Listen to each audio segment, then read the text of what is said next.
बिस्मिल्लाहिर्रहमानिर्रहीम। रब्बे ज़िदनी इल्मा। Welcome to class 7th, lecture number 6, हदीस नंबर 1। अस्सलामु अलैकुम स्टूडेंट्स, उम्मीद है आप सब खैरियत से होंगे। मन अहब्बा, जिसने मोहब्बत की, लिल्लाहे अल्लाह के लिए, व अबग़ज़ा लिल्लाहे और बुग़ज़ रखा अल्लाह के लिए, व अता और अता किया, लिल्लाहे अल्लाह के लिए, व मना और रोका, लिल्लाहे अल्लाह के लिए, फ़क़द तो यकीनन, अस्तकमल ईमान तो उसने ईमान मुकम्मल कर लिया। ये स्टूडेंट्स मैंने आपको इस हदीस का लफ्ज़ी तर्जुमा बताया है। अब इसका बामुहावरा तर्जुमा बताऊंगी। जिसने अल्लाह के लिए मोहब्बत की और अल्लाह के लिए बुग़ज़ रखा और अल्लाह की रज़ा के लिए अता किया और अल्लाह के लिए रोका तो उसने ईमान मुकम्मल कर लिया। तशरीह, इस हदीस मुबारका में तकमील ईमान के लिए 4 असूल बयान किए हैं। तकमील ईमान का मतलब है ईमान का मुकम्मल होना।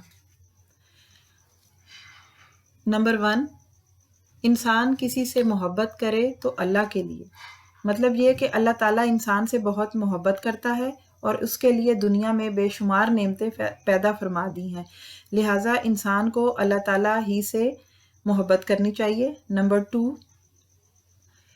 किसी से बुग़ज़ रखे तो महज अल्लाह के लिए, यानी किसी से अदावत और नापसंदीदगी का मेयार सिर्फ अल्लाह ताला की ज़ात होनी चाहिए।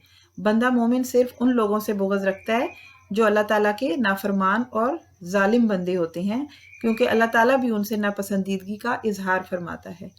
नंबर 3, इंसान किसी को कुछ अता करे तो अल्लाह के लिए, यानी चूँकि अल्लाह ताला की राह में खर्च करना बहुत बड़ी नेकी है, लिहाजा माल खर्च करते वक्त सिर्फ मकसद अल्लाह ताला की खुशनुदी होना चाहिए। नंबर 4, और किसी को अता करने से हाथ रोक ले तो वो भी महज अल्लाह के लिए।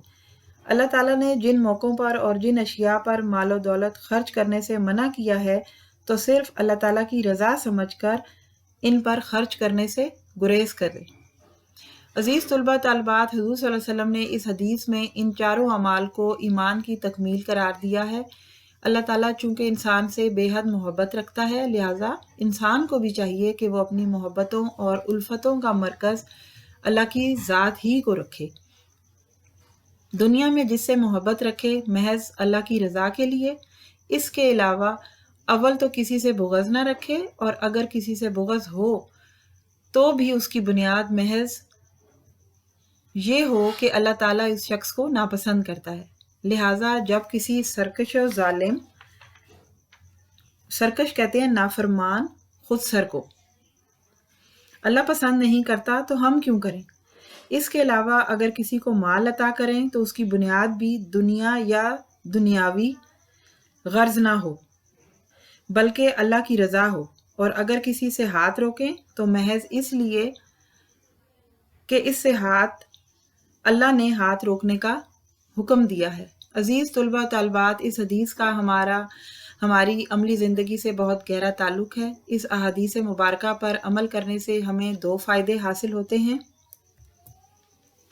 एक तो इस्लामी माशरे का मेयार और वक़ार बुलंद होता है, दूसरा हमारा ईमान मुकम्मल होता है और अल्लाह और उसके रसूल सल्लल्लाहु अलैहि वसल्लम राज़ी होते हैं। मैं उम्मीद करती हूँ आपको इस हदीस का लफ्ज़ी और बामुहावरा तर्जुमा, तशरीह और अमली ज़िंदगी से ताल्लुक़ समझ आ गया होगा। आपने ये हदीस अपनी कॉपी पर नीट लिखनी है और इसको याद भी करना है। फ़ी अमान अल्लाह, जज़ाकल्लाह खैर।